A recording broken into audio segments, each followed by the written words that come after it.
Amateur Redneck Workshop. I'm Harold, the world's greatest redneck, and today we're going to do something that I haven't done in a very long time, and that's to review a particular product. Now, my viewers didn't like reviews, and I tried to discourage the guys that were sending me requests to do reviews, mostly from overseas and you know where. And I would tell them no, and they'd ask me again, and it seemed like no wasn't an answer that they could understand. And so I come up with an idea. I told them, well, if the product's under $100, I'll do it for a $40 fee and the product. And if the product's worth over $100, well, that'll cover the fee. I didn't tell them no, and they went away. So after all this peace and quiet, here we've got Super Clean, and we're going to give them a shot. Okay, I'll show you what they sent me. They sent me 3 of their products, and I got out the cheaters, and I read the instructions on the back of them. And this one's more for wheel cleaning, so we're going to set him back because we don't need to clean our wheels today.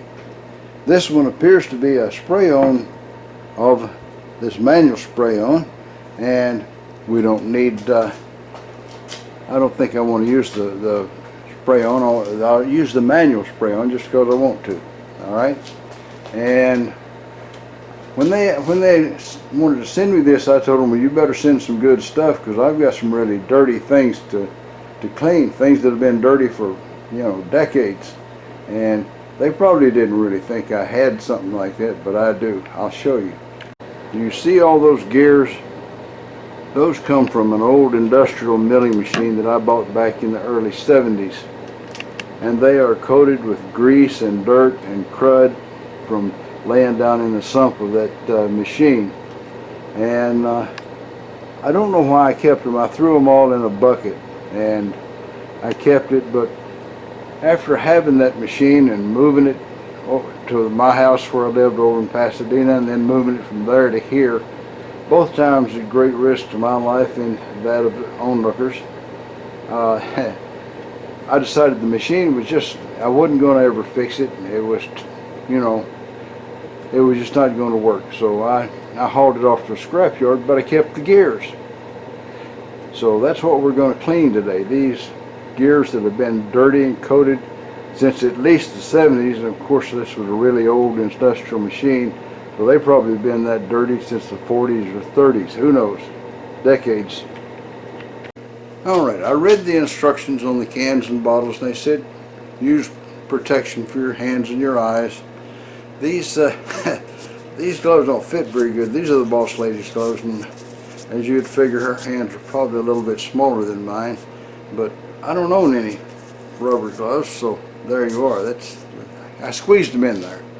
And I got eye protection. So we're going to take these wonderfully dirty gears here, and I did knock some dirt off of them. I guess at some time you can see that I scraped it with a screwdriver or something.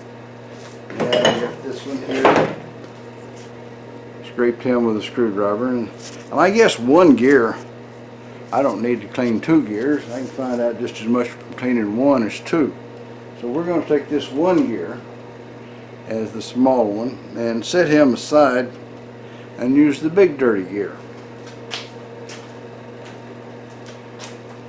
I only kept these gears over on the wall there just for decoration. It looks like a suitable decoration for a hobby shop. Alright, so anyway, let's get on with the dirty work of being clean, or getting clean, or however you want to say it. I'm not so sure. Alright, so we got the pan here, and I guess that you guys can see down in there. We got the gear, and we're going to get this guy, we're going to move the wheel cleaner, and we're going to get this bottle here.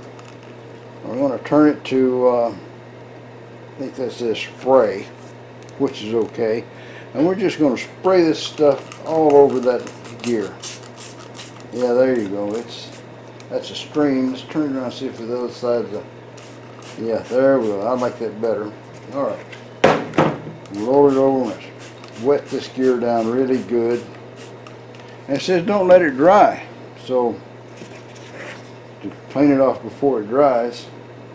So I guess that means that now that I got it on there, I'm going to have to go out to the water faucet and wash it off here in a little bit.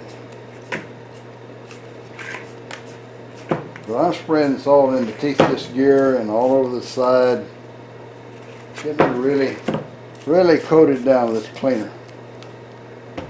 So this is a really dirty gear. Alright, so they say let it set the appropriate time. Now then, how long is the appropriate time? This reminds me of when I was working in Saudi Arabia. They would have the news come on. The Saudi news would come on every evening, and the king would have flown off to Bahrain or Abu Dhabi or Kuwait or someplace, and they'd tell us what the king was doing there. That he had gone there to see Sheikh such and such, and they discussed matters of mutual interest, and appropriate decisions were made. And there you go. Now you knew what the king was doing, and that's kind of like trying to figure out what is the appropriate time. But I'm glad that they did make appropriate decisions. It would be a lot better than making the wrong decisions, wouldn't it? Alright, there's a lot of crud in those gears, in the gear teeth. And I guess after I clean this thing up like this, it'll probably rust. And then instead of being a greasy, dirty gear hanging on the wall, it'll be a rusty gear. Alright, so I guess we're getting close to the appropriate time. I'll turn off the camera and I'll go wash the thing off with a water hose. And I'll try and take the camera with me if I can. My hands are dirty, and well, we'll do it. Alright, we're outside. It's been, I don't know, less than 10 minutes, maybe around 10 minutes. I can't see what the viewfinder sees because it's just too bright out here for, an LCD or whatever to show. But I'm pointing in the approximate direction of the pan there, and the gear is laying around in there. So what I'm going to do is I'm going to get a little bit of water, and I'm going to assume it's been an appropriate time.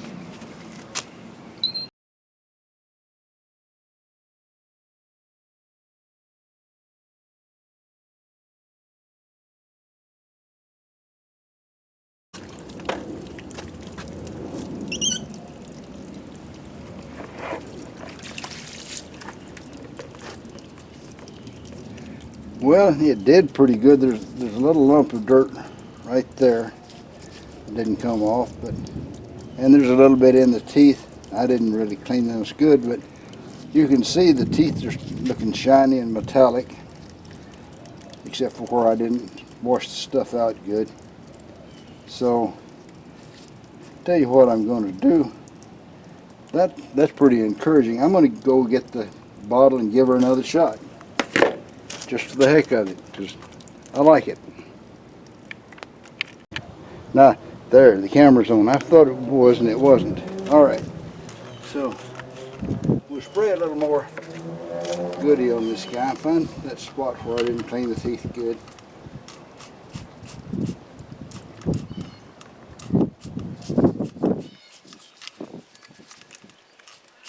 Who knows what could have got on this in an industrial setting.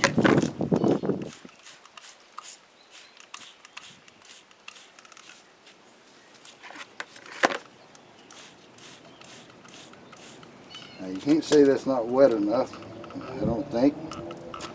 So, while you guys sleep, we'll let it rest a few minutes, and then we'll wash it off again.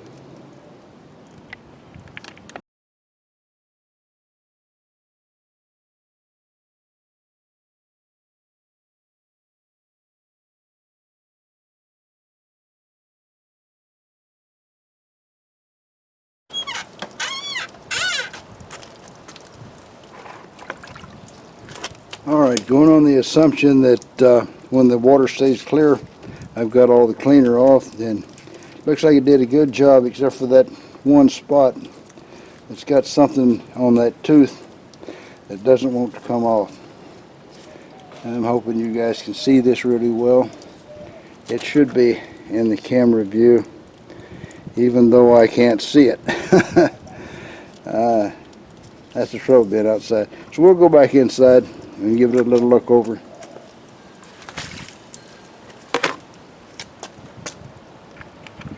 Now I do hope you guys were able to see this while we were outside, but I'm going to show it to you while we're inside. Just in case. So here's the gear, and that side looks pretty clean. I don't know about this coloration there. I guess that's probably rust or something. And on this side, there's still that little blob there. And we look at the teeth. The teeth are looking pretty shiny. We still got that little blob there. But I would guess all in all, it probably removed all the dirt and grease off of here. Let's see. No, we're still getting grease and dirt on this thing. Yeah. Maybe I didn't wait an appropriate time, but I don't know how long that is. Guess I'll have to experiment. Now this side, I think this side's cleaner. Yeah, this side's a little bit cleaner. Let's take a Randy Richards scribe and push on that piece of dirt between the teeth. I always hate having stuff between my teeth.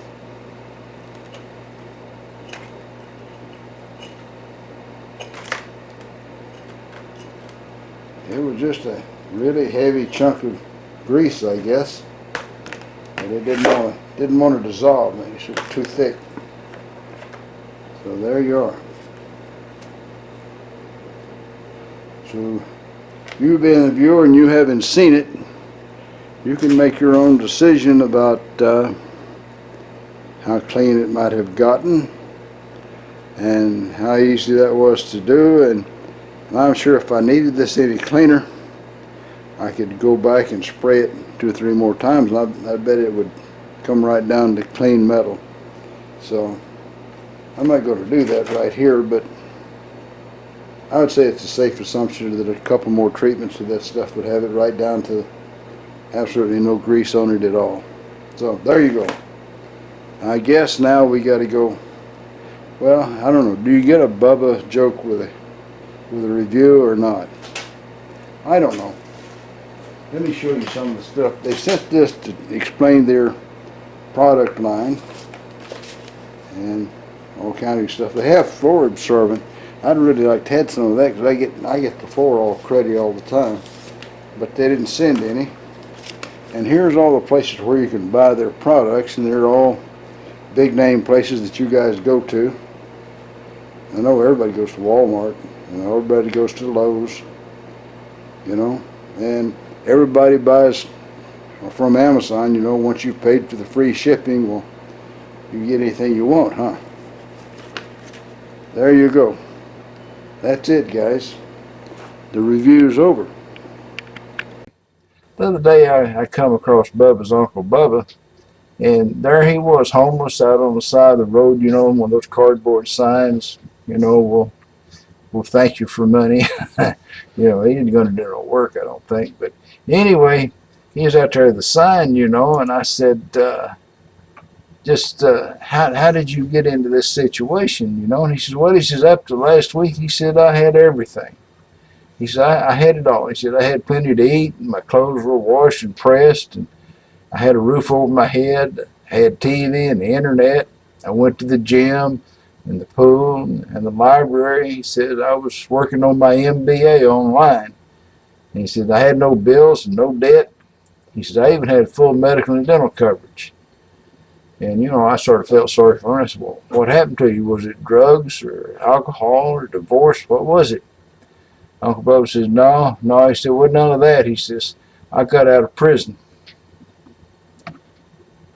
Okay, it's I appreciate y'all watching, and until we get back here, y'all keep on keeping on. And if you'd like to subscribe, just go right on ahead. I'd like that. And leave comments. I like comments. Okay?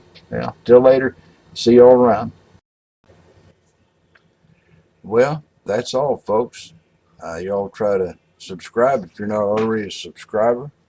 Leave a comment if you got something to say. And above all, remember, keep on keeping on. Bye now.